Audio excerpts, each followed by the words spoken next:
Hey, everybody, it's Berg back at you with some more belt talk. And today, take a look at this. We are looking at the WWF World Tag Team Championship title belt.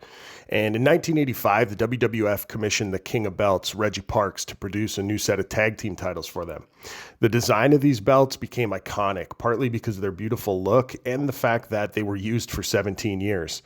Now, in 2025, many people, myself included, look back at this design with great affection.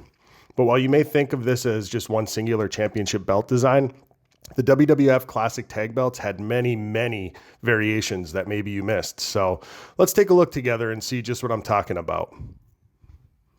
The first time we see the new Reggie Parks design is on August 24th of 1985. The design featured solid nickel plating, flanked by 4 nickel-plated side plates. The first plate on either side had grapplers inside of a circle, and the outer side plates had a star. These new championship belts debut, as mentioned before, in August of '85 with the U.S. Express, Mike Rotunda and Barry Windham. The U.S. Express would lose the belts to the Dream Team, and the Dream Team would subsequently lose the belts to the British Bulldogs. The British Bulldogs would hold this specific design longer than any other team of that era. This iteration of the tag team titles became known as the Bulldog Tag.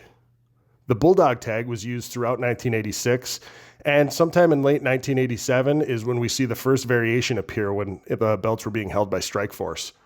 The new variation of the belts were dual plated, with the main plate still being nickel, but all the trim and accent pieces were now gold. The side plates remained the same configuration and design as the Bulldog Tag, but they were also all gold plated. Demolition defeated Strikeforce for the belts, and what you can see is that when Demolition first came into possession of the belts, it was the same iteration as the Strikeforce dual-plated variation. But sometime in 1988, during Demolition's historic run as the champs, we get another variation of the belt.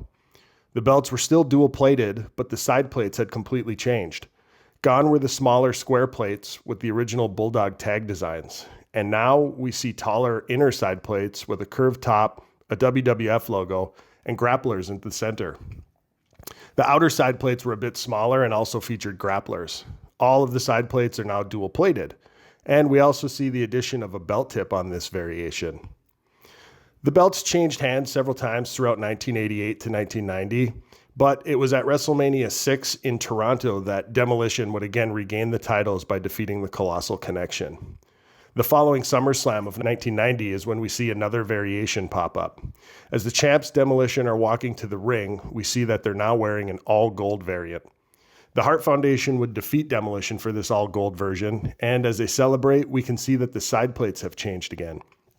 It appears as if the side plates are all gold-plated to match the gold main plate, but the side plates appear to be back to the smaller square Bulldog Tag designs with the circled grapplers and the star.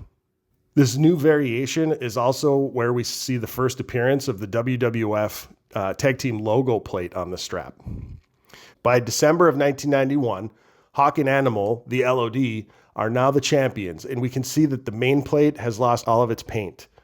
There is a story told that it was about this time when Hawk gave his tag team title belt to the owner of Ribera's Steakhouse in Japan.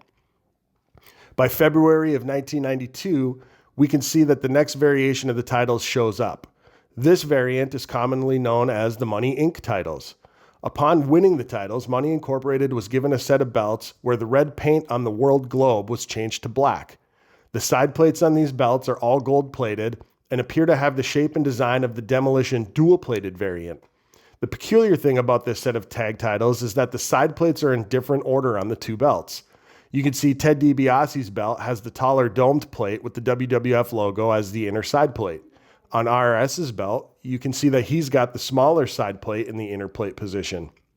The outer plates on both belts are in their respective reverse order. Many people believe the reason for the mismatched belts is because the WWF had to have a new tag belt made to replace the one that Hawk gave away, and for whatever reason, Reggie put the side plates of this new belt in a different order than they were on the previous belts. The next variation shows up June 27th of 1993 when Rick and Scott, the Steiner brothers, are carrying an all-new gold version. On this version, the world text is painted red again. Something unique that we see, though, is that all 4 side plates on each belt are the same. All of the side plates are the taller plates with the dome top, WWF logo, and the grapplers in the center. This variation was used throughout 1993 into 1994. And you can see that the head shrinkers were the last to hold this variation. And by the end of the run with the head shrinkers, these belts were in really tough shape. The belt plates are missing a lot of paint, and you can see that the logo plate from Samu's belt has broken completely off. Another variation of the titles show up in August of 94 when Shawn Michaels and Diesel become the champions. Their new belts are all gold, but feature a different side plate configuration. The plates appear to be the same as the Demolition dual-plated side plates, just that they're all gold. From this point in 1994 up through 1998, there were many different teams that held the tag team championships. Across those different title reigns, the WWF continued to use the all-gold versions of the belts, but in different variant combinations. The teams in this time frame all held different versions of the all-gold belts, suggesting that the WWF interchanged the different belts at different times, most likely for maintenance and or paint touch-ups. In 1998, the WWF switched belt makers. WWF was no longer using Reggie Parks and couldn't use his specific designs. The WWF commissioned Joe Marshall, better known as J-Mar, to make their belts going forward. J-Mar's design of the World Tag Team titles was almost exactly like Reggie's, but with some slight changes. The only variations in the J-Mar title belts is when the WWF changed to a scratch logo. J-Mar would remake the belts in this instance and replace the block logo with the updated WWF scratch logo. The belts would change once more when the WWF changed their name to WWE. Again, J-Mar updated the belts to reflect the new logo. The J-Mar belts, which strongly resembled the original Reggie Parks belts, were used up until October 21st, 2002, when a new and completely different belt design was debuted. But for 17 years, the WWF used the iconic Reggie Parks classic tag title design. A lot of us equate that 17-year time frame with one specific tag belt design, but now hopefully you can see that there were actually many, many different variations of these belts over those years. All right, everybody. Well, I hope you found this interesting. I know that I did. I was completely surprised when I was doing the research for this topic and just seeing how many different variations in the tag title design there really were. Okay, guys, I am Berg, and we'll see you next time for some more belt talk.